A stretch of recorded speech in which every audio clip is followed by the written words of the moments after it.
Are you spending more time editing videos than you are in your studio creating art? Or maybe you've even given up the idea of sharing your skills with the world because multi-camera angles and editing and post-production just seems daunting. This is specifically going to show you how I use the ATEM to reduce editing time.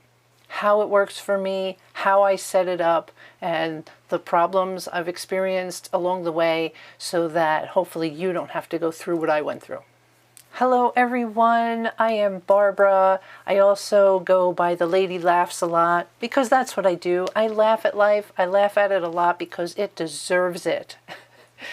Welcome to my channel. I share my love and healthy obsession with all things creative, especially art journals and memory keeping. I really feel that in order to handle life out there in the real world, it's so important to have some sort of creative self-expression. And I share my story because my creative expression helps me deal with the reality that I'm a full-time caregiver for my Marine veteran husband.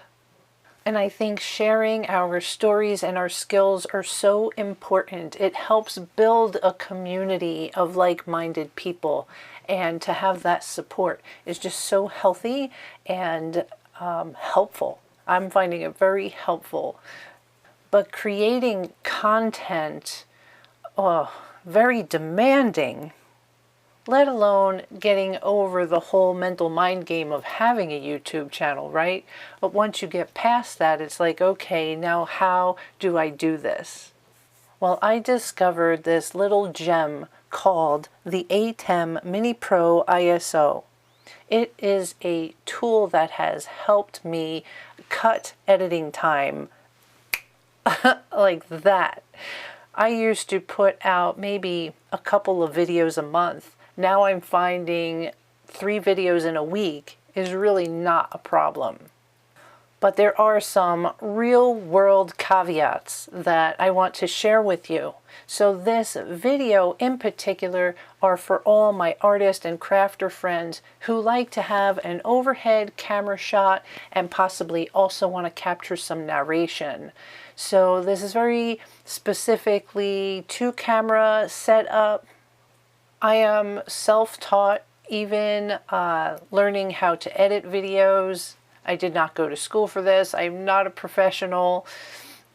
So, yeah. So I'm sharing my real world experience about how I got to this point. And it was a bit of a learning curve. So I hope by sharing this video with you, I can cut that time in half for you.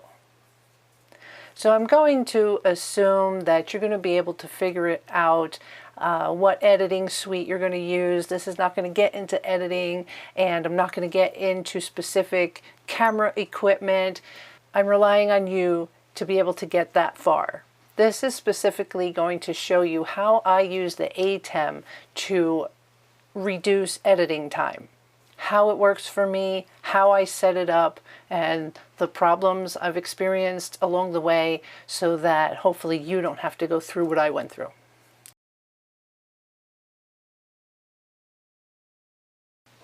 So what problem is this little ATEM unit solving? So I like to use 2 cameras. Obviously the one I'm talking to you on right here, plus an overhead camera that's showing what I'm working on. Hello.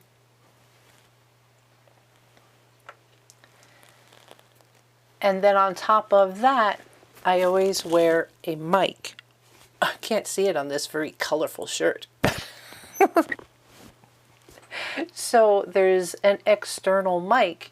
So that's 3 bits of information that need to be collected and then synced up in order to do the editing process. So what that means is I would have to take the SD card out of each one of my pieces of equipment. I'm working off a laptop and I need to use a hub because I don't have enough ports on the laptop. So one at a time, SD card out, stick it in the hub, offload the information into a file, safely remove that SD card, put the next SD card, also capture that. And remember, we want to keep all this information organized too. Then I'd have to plug in the audio recorder, offload that information, add it into the file. And sometimes I would be so creative or need close-up shots that I would grab my cell phone to capture what I call B-roll. It's those moments in between close-up shots, the filler video. So then I would also have to hook up my cell phone and offload that data too. Now you have all that data and you import it all into your editing suite. Now on the timeline where you're editing, you have to sync up all that footage so that when my mouth is moving, the audio syncs up to it and I'm not doing a really horrible Godzilla movie. And then even when I'm working and you're seeing my hands, when you're hearing noises or a scissor cutting, you really want all that sound and visual to come together. This in itself is very time consuming. So an additional time consuming thing when I edit this way is the whole shifting of me looking at you and looking down to the work. You've seen this before on programs, maybe on the news, when it's like, back to you. And they have to switch the camera. So once I'm in that editing suite, I want to be able to have some smooth cuts to go from when I'm looking at you to down to here. Finish working down here, want to come back up here so that you're looking at me. That takes time when you're working with editing software. So there can be a lot of frustration and time commitment involved, and it really impacts how much content I can share with you. Not to mention, most artists, creators, we're not editors, video editors, and we're not schooled in the whole editing process.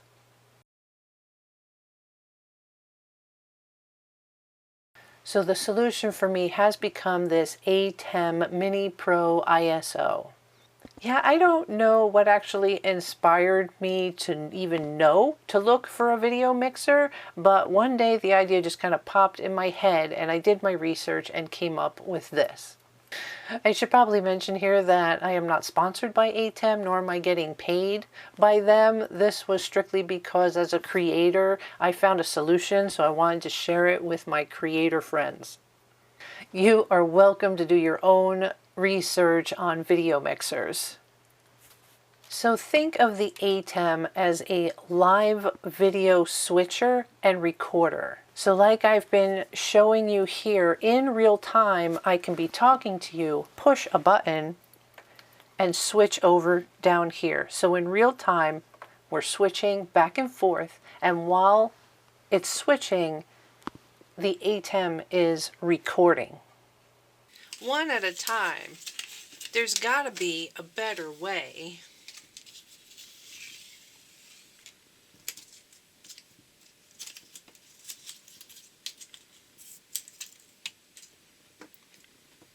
If only I could capture everything all at once.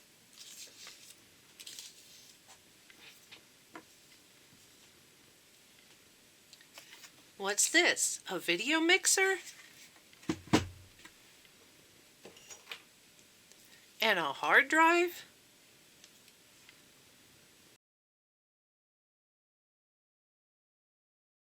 So where does all the video feeds go to? You have to have an external hard drive to capture all of this data. Well, this is exciting. Wait, do you mean all of this now gets routed through the video mixer and gets saved to the hard drive? That sounds fabulous.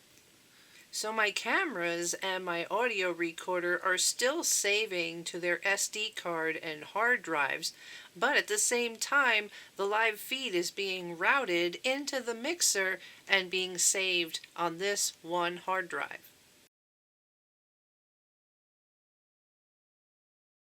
So my camera setups, including this Sony RX100 Mark VII and the JVC overhead camera and my little Olympus audio recorder, each one of those inherently capture their own source files. So the SD cards serve as my backup, the raw footage. So if anything goes wrong, I can always rely on that information. So while all these live feeds are getting routed through the ATEM, depending on what buttons I push, that's what's getting recorded on the hard drive.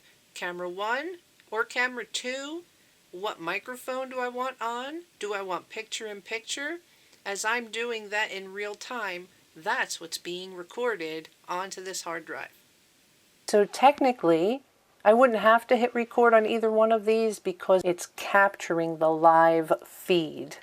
I have to actually hit record one so that the overhead doesn't fall asleep and shut off.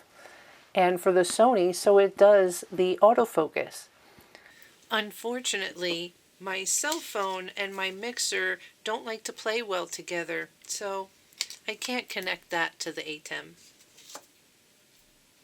Interesting enough, for some reason my Google Pixel 7 Pro does not have a feature. Like, I bought the HDMI cable, but it does not allow for output because originally the phone was going to have the job that the Sony has. But yeah, it won't allow me.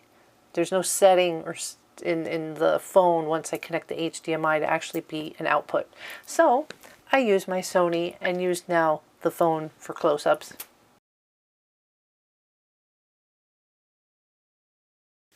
Here's an important thing to be aware of.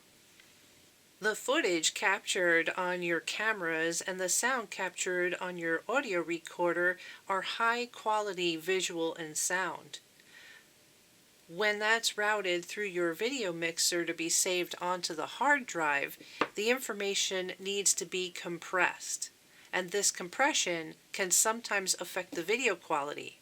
Things might look a little less sharp or colors might be slightly off. But in the end, it saves all that information as one compressed file on your hard drive. The data and the files that your cameras capture have a lot of information attached to them. It's a high quality capture. I'm sure we could get real technical here, but my eyes would glaze over just as fast as yours would. So I want you to think of it as an original piece of artwork as opposed to a print. So depending on what you want to do, know that the ATEM video mixer compresses the information. So it would be considered like the photocopy, which for what I'm doing to upload to YouTube, that is fine by me. We are not doing a big Hollywood production here where I need to have the detail. Isn't this wonderful? Now I don't even have to touch the SD cards or the internal hard drive over here. They can remain backup footage and raw data. All I really need is what's on this hard drive now.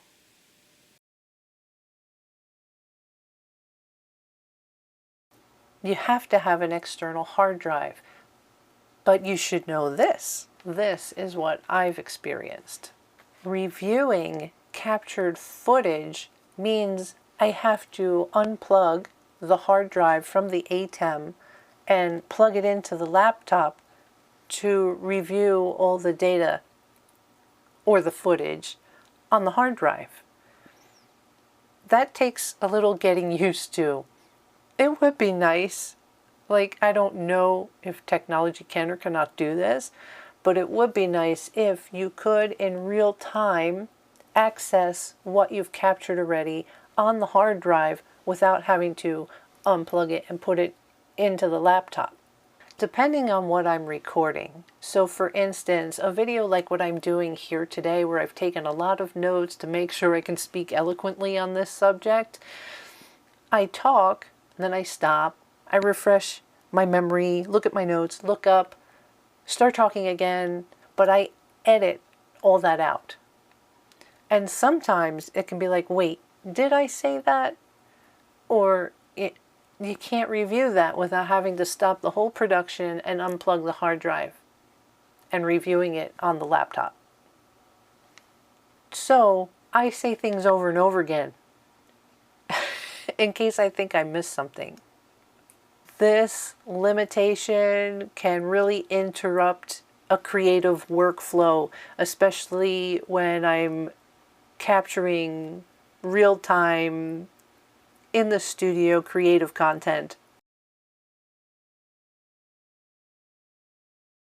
Now that I've gotten used to how this works, and I know I've captured a good feed onto that hard drive, most times after the whole production is done and I know I've captured my angles correctly, I don't even offload any of the data recorded from the equipment. I don't even save it. At one point I would offload it after the fact anyway just to save the raw data, but that's a lot of space on a hard drive. So once I know the production is complete and it's uploaded to YouTube, 9 times out of 10, I don't even save the raw footage. I delete it. The only time I have to go straight to the source again is if it's something like my cell phone that doesn't connect through the ATEM. So I use this for close-ups or B-roll. The only other time I would have to go back to the raw footage is if I happen to make a mistake and forget to push the wrong button and I'm working down here but you're still seeing the side of my head. That's happened. If, for instance, I forget to push the button when I turn my head, that has happened. So the live feed is still recording the side of my head and not capturing what I'm doing down there. So then I have to do some old school editing and get that individual feed and mix it in. Okay, so I'm done in the studio now and finished recording. What's next? Well, I don't even have to worry about any of my equipment. I don't even have to disconnect them. But I don't need them. All I have to do is unplug this. Yes, unplug it.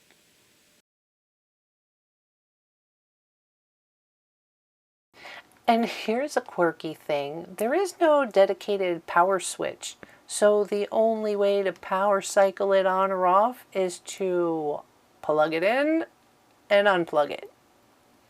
I don't know, weird, quirky.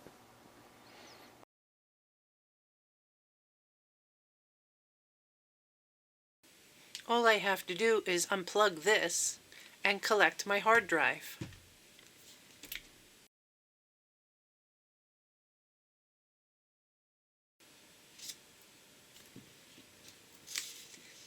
Click. Beep, boop, beep. Wow, look at that. One single timeline with all that real-time video switching back and forth, and even the audio is synced. Wow, what a difference. So easy peasy. Wait, what about any extra footage like the close-ups? Well, gotta do that old school. Connect the cell phone to the laptop, grab the footage. Where should we put that close-up? How about right there? All the video and the audio from me talking to you, done. I'm just going to have to follow along, and all those hesitations, or if I coughed, trim that, and that's it.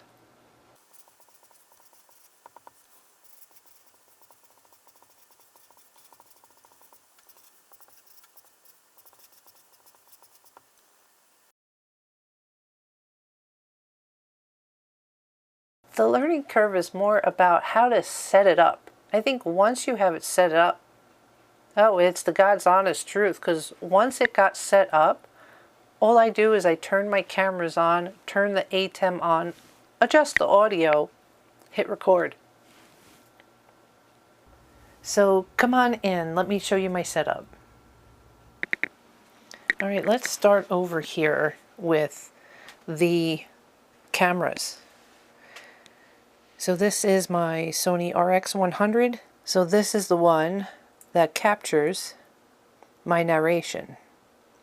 And you'll notice behind it a mirror, so that when I'm sitting here capturing narration, you can see the program monitor, whoop, in the background.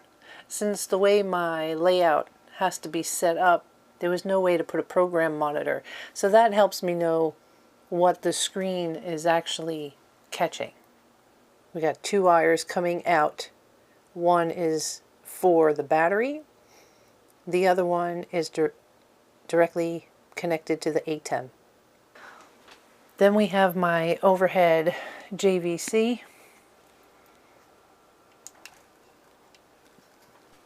And this too on the top. This is for power, and this is directly to the ATEM.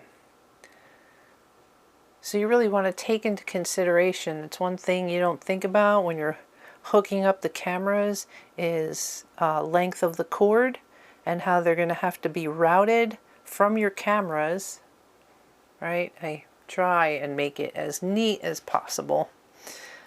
It goes down there.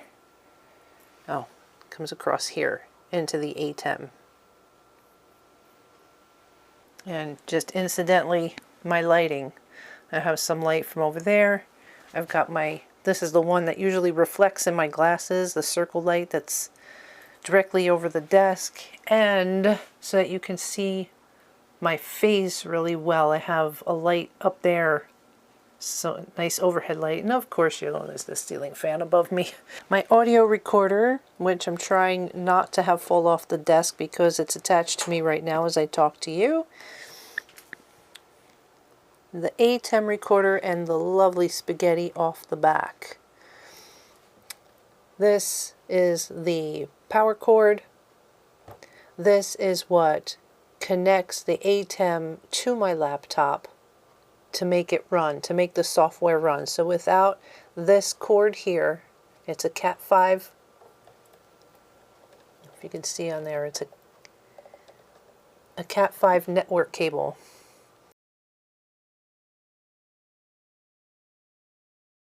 Yes, so you don't always think about the cables when you get all this equipment, how you're going to route them and if they're going to reach. You want to make sure that the computer system that you're using, I'm using a laptop, has the Cat 5 cable connection.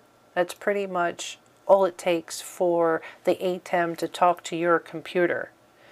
And you may want to look around. You may have one of these hanging around. I don't know, I feel like every time you get a modem, a Cat 5 cable comes with it. This is what connects to, here's my little hard drive that I talk about. This is what is capturing this recording right now. And the way you know that is because this red light is on. If that red light is not on, you're not capturing what you're recording.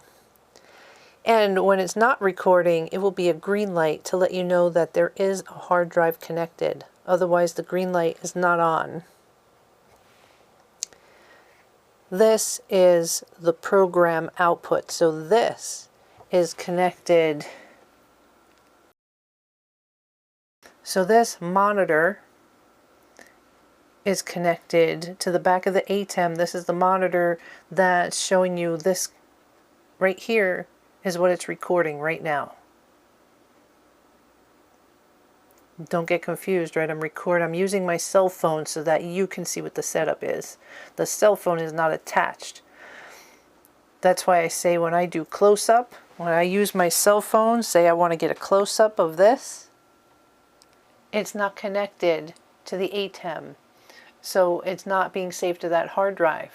And the one thing to note is that this particular monitor, I use it for my laptop when I'm editing as an additional monitor for my laptop. But when it's hooked up to the ATEM, it can't do both jobs at the same time, so I had to buy a switcher. So right now, focusing in the spaghetti, right, this connects to that monitor. It travels underneath. I'll get to more of that later. Comes across here and actually connects. See identical end here connects to this switcher. Because when I'm not using the ATEM, if I didn't have this switcher, I would have to unplug one out of the laptop and plug in the other one, and then have to switch over. Here, it's just a push of a button. So when I want to use my laptop, I just push that button, and now this cable is engaged, and this cable is attached to my laptop through this hub, because I don't have enough ports on the laptop. So this is what's called a hub. Now my Cricut is attached to that. My Wacom tablet for when I'm doing digital art, or even I have my timeline for editing here on this screen. But I like this because, you know, I can use a pen on the Wacom. Let's talk about the audio mixer for a minute. Since I know that my cameras are recording audio and sound on their own and capturing it on the SD card, on the mixer, I make sure the mics for the cameras are shut off. I isolate the small Olympus audio recorder. So as you can see, for camera 1, which is my Sony right now, the off button is telling me that it is not capturing the audio off of the Sony. The only audio we're getting right now is mic 1, which is on, and that's my Olympus. But the ATEM software has its own audio mixer, which can look very scary. Can't it? Look at all those buttons. But essentially, I only have one mic going. See here, the cameras are listed. It can tell that those cameras are picking up audio, but they're not colored like this one. So the ATEM is not capturing that audio. And the one thing to mention here, and I don't know if this is the software or my Olympus recorder, but I tend to see that the audio levels run high. So to mitigate this, I automatically, before I even start recording, I come in and I've learned to set it to -12. Up here, a -3. Down here, just for my Olympus. And then even on the master, which if you had all the audio running, would all be mixed into the master. I've even reduced that by 2 decibels.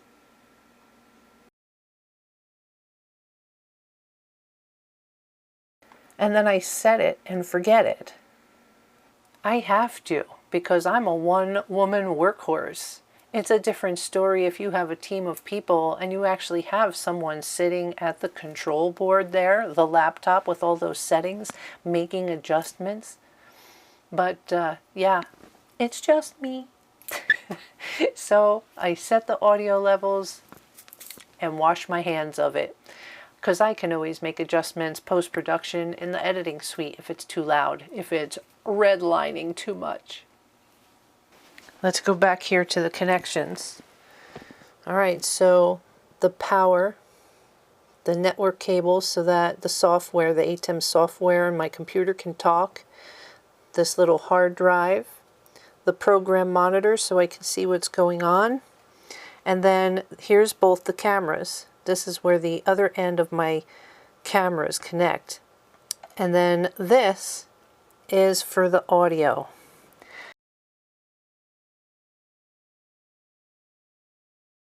So there's one thing to mention there for the audio. On this particular little unit, you've got the microphone. That's what's attached to my chest, collecting the audio. And then where you would have your headphones or the earpiece. So here's the sound going in, here's the sound coming out. So the sound coming out needs to be captured by the ATEM to add to that hard drive, which is recording the video. So if we follow, that's this fancy gray one around, you'll see I actually have it attached to this little gizmo here. I bought this gizmo only because in the past you can get what's called noise or interference with your audio in. And of course you can't see, but it's a noise reducer. So I added that on the audio cable. So it's going out from the audio recorder through this little noise reducer and then into the ATEM. So with the audio set up like that, you also want to keep in mind, if this is important to you, that you can't wear a set of headphones on to hear the sound quality, because the output for the headphones that you would wear is connected to the ATEM. Now, can you use a splitter? Probably. I don't know. For this one-woman show, I basically make sure that I look at my audio levels in the beginning to make sure it's not redlining too much, and I leave it at that. I wash my hands of it, and as long as I can see that the audio levels are going up and down, I know it's capturing audio. And the backup is, if the ATEM didn't record it, the little Olympus did. The raw footage is always on the Olympus, so I can kind of fall back on that.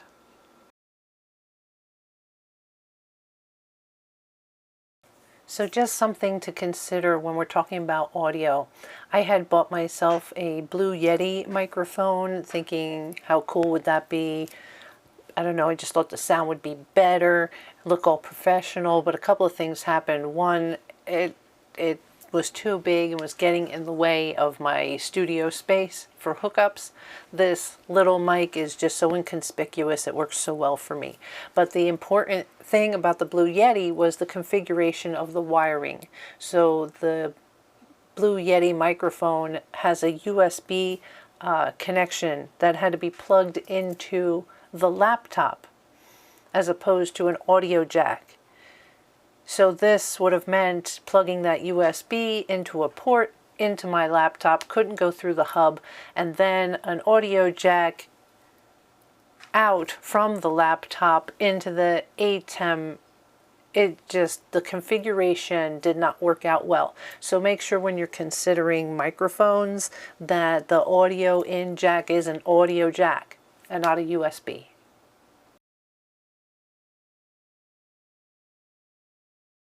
So let's talk about the program screen for a little bit. Boy, look, since that Sony is capturing the back of me, makes me want to check my posture. So the middle here, if I had 4 cameras, it would show you all of the camera feeds, but I only have the 2 cameras. And there is a science by which camera you want as camera 1 and camera 2 when it comes to picture in picture. So whatever camera you're doing the narrating on, make sure to hook it up into camera 1 and have all your other cameras 2, 3, and 4. Because when you hit the picture in picture button, it's going to take camera 1 is going to be the one it's going to put in the picture, in that small little picture.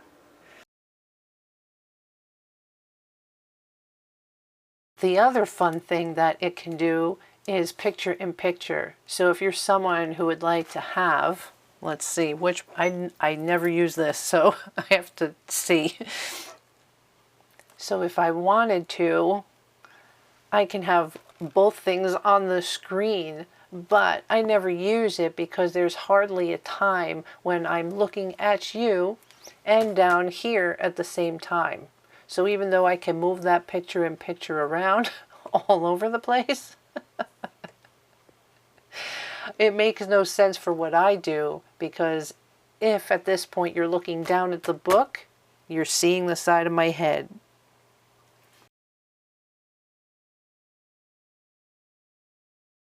Now, if you were doing a YouTube live, this would be activated and running and show you, I guess, your data rate and your cache. Again, not in my wheelhouse, so I can't speak on that, but that's where you would see it. This here is telling me the hard drive information. So it's telling me in this specific clip that I started, we're 1 minute and 42 seconds in, it's telling me here how much room is left on the hard drive.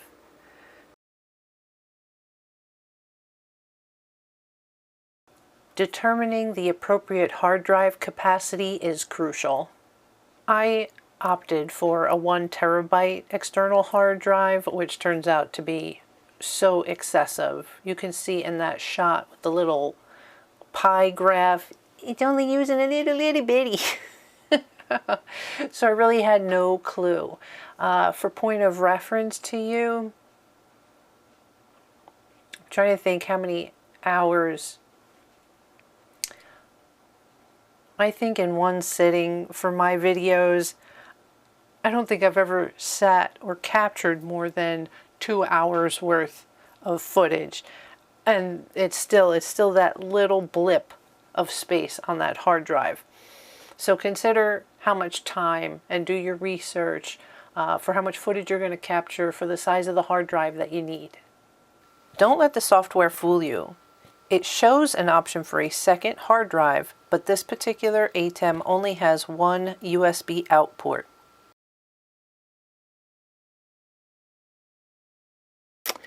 And obviously, here you go. This is the audio that we're capturing. So again, it's showing you here that camera 2, which is my overhead camera, is capturing audio itself. I have to have that one on or else it'll fall asleep, and then in trying to tell you this, oh, this will go black because it'll fall asleep and there won't be a camera there. So right now it's recording the top of that book, but I won't be using it. But it can tell you that the camera is capturing audio, but because it's not red up here, I don't have it on. So the ATEM is not capturing that recording. So if we go back here, right, this is the button for camera 2. And I have the microphone off. This is red because camera 1 is the one doing the active feed. The microphone for that is also off. And the only reason it's not showing up here is because I have not hit record on the Sony. Because the Sony won't fall asleep. It'll continue capturing. But it's not doing anything for focus right now, which is fine. Talking to the... Are you talking behind my back? Why, yes, I am.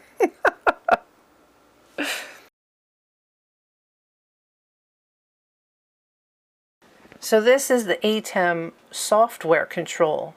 So if you had a production crew, this is where they would sit. They could finagle all these buttons while you were working. This is just the audio mixer. If we move over to the switcher, it's a more complicated version of that little box on my desk.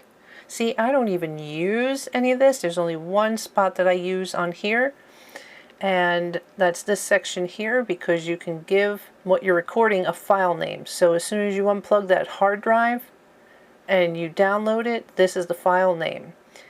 Now, I have had times where I don't change this only because I forget to, so then I offload and it's the same name as whatever was there in the last time. So other than the switcher for me to change the file name and audio, I don't look at these other things. Media, oh boy. I don't even know.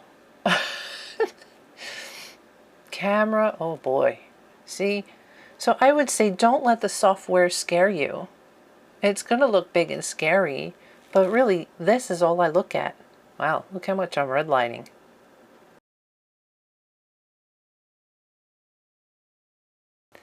So as part of my workflow, I sit down at my desk, I throw the cameras on, the microphone on, and I do my thing, switching between cameras. When I'm all done and I unplug that hard drive and stick it into the computer and I offload all those files, after I offload, I automatically wipe that little mini hard drive clean. I clean it up so it's empty, so the next time I sit down, there's nothing else on it. So every time I pull that hard drive out, it only has what I've just done for that day. So if I forget to change that file name on the software, it doesn't matter because I know what I'm working on for that day. Now, am I worried that it's too soon? So standard practice for me is to usually not delete anything off the hard drive after I've offloaded it into the computer. Same with the SD cards on the equipment, because in case a file goes corrupt or you accidentally delete something, you can fall back. It's like a backup. You still have the original. However, with this little small hard drive, I put it in the computer and then clean that hard drive. It's just part of my workflow, because worst case scenario, I can go old school and take the SD card information off the equipment and do it the old way. So the SD cards serve as my backup, the raw footage. So if anything goes wrong, I can always rely on that information. And I only delete that after I either decide to back it up and add it to that file for future reference, or I know that the production is up on YouTube and I don't need it anymore. Then I just go ahead and delete it.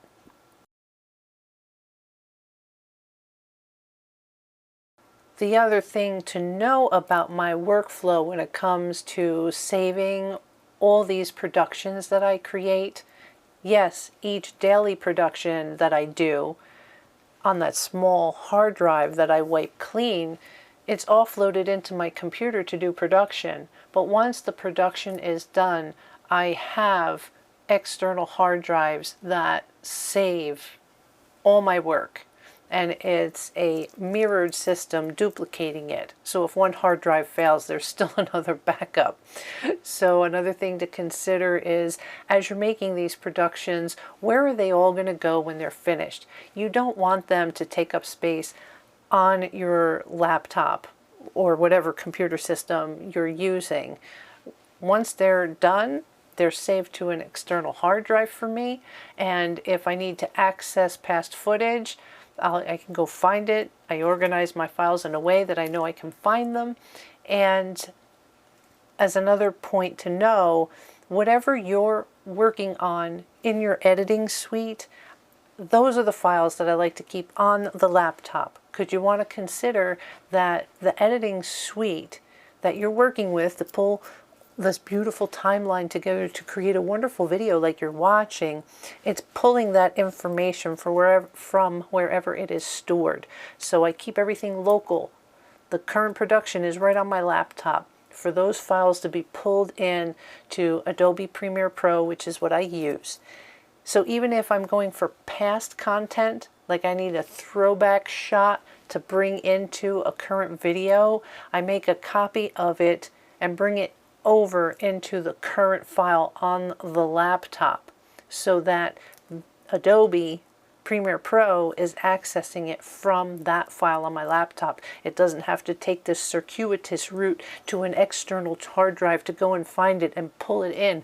That's a horror story when it goes for rendering files in the editing suite. So let's talk about ISO for a minute. ISO is short for isolated. So while the ATEM Mini Pro ISO boasts being able to do ISO recording, isolated recording, so that, like I said, even though it's doing the mix, at the same time it's also recording each isolated video feed, I find that I don't need this for my workflow. I really don't need the ATEM to be isolating each feed, because the equipment is doing it already. So if I want that footage, I can just grab the SD card and use that footage. Furthermore, there's an interplay between the ATEM and the DaVinci Resolve software. And from what I understand, the DaVinci Resolve is integral in making the ISO portion work, which is probably why I haven't found it yet, because I did not download DaVinci Resolve. I don't use it. It presents a learning curve that I'm just not willing to undertake right now.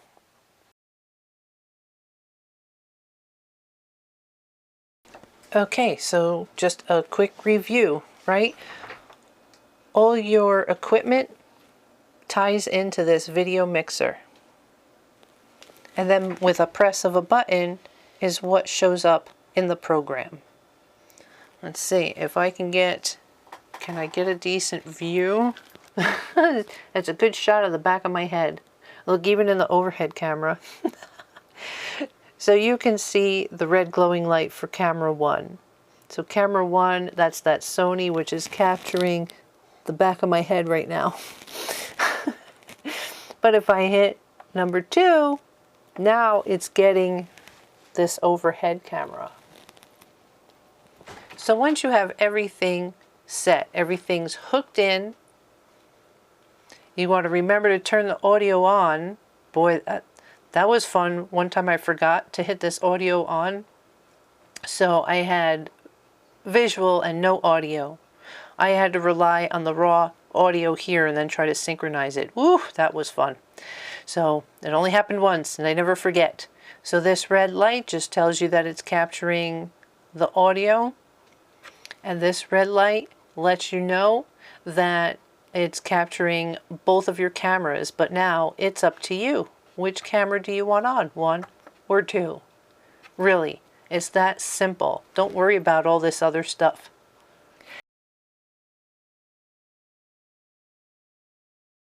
Guys, I know all this stuff sounds complicated, but remember, I'm self-taught, and what I know now is not what I knew then. I started off slow.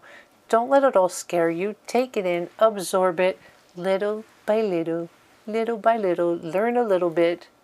And again, ask questions in the comments. I'll try and help you the best way I can.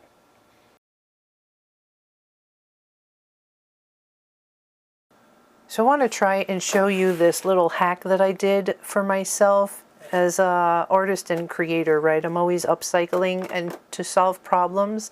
So to try and cut back on the amount of spaghetti with the wires that is around, I received a shipment for a kitchen accessory, and it had this box that just happens to be pretty much the same, excuse me, the same size as my laptop.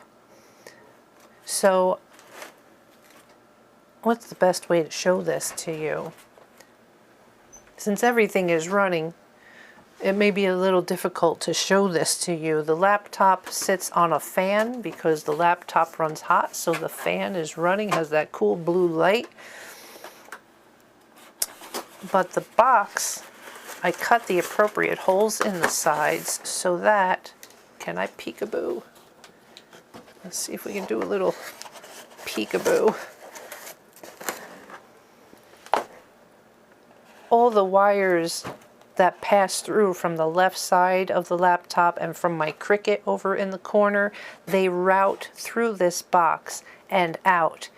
And even at one point, the brick for the laptop was in here, so there wasn't that much of, see this, all of that is the brick for the laptop. That was all in here.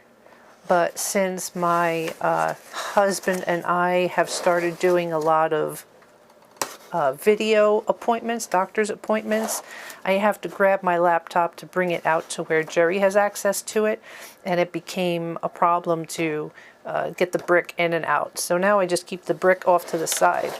But it did really help to cut back on the cables.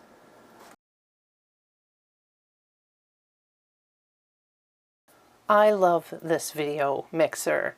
It's just changed my whole world as far as creating content. It's lifted a weight off of me. I love that I can real-time edit going between cameras. I can be spontaneous, and share my creative skills with you. And within the same day, just unplug that hard drive, pop it into my editing suite, and for the most part, there's not much to edit because it's already done. Really, it's if I feel as though, do I need to speed up a section because it's obvious what I'm doing is going to take some time, or things like if I'm gluing stuff down, you don't need to see all that. You know what it's like to glue things. I can cut that and reduce the time. But there's no offloading all the SD cards anymore. It's unplug the hard drive, plug it in, check the audio, do those little snippets, and yeah, put my little Laughs a Lot Studios on the end and upload. So a lot of this happens all in the same day for me. It's just such a relief because I would hold back on doing some of my creative projects because I knew I wanted to record them and share them with you, but I hadn't even finished editing the last project. Not anymore. So I feel a lot of creative flow. It's been a blessing. So I think you should consider it if you're a creator and all this applies to you. There is going to be a learning curve, but you have to take your time. If you can be patient and do one thing at a time. Like the first thing I did one day was just decide, okay, what cables do I need for these cameras in order for them to connect to the HDMI? Ordered those, got those. Phew, right? That's a lot of technical detail, but I hope it was helpful for you. I hope I was able to break it down to the way I understood it. It had to be simple. Hurts my brain. Let me know if you have any questions down in the comments. Remember, I'm not a tech wizard, so if I don't know the answer, I'll let you know. See if I can't steer you in the right direction. But yeah, if you want questions about workflow or something else explained a little bit more, don't hesitate to ask. I believe as creators, we need to get our story out there. Don't be afraid. Come on, jump in. Laugh at life. Laugh a lot. Love you guys. Thank you for watching. I'll see you at our next creative adventure. Ciao for now.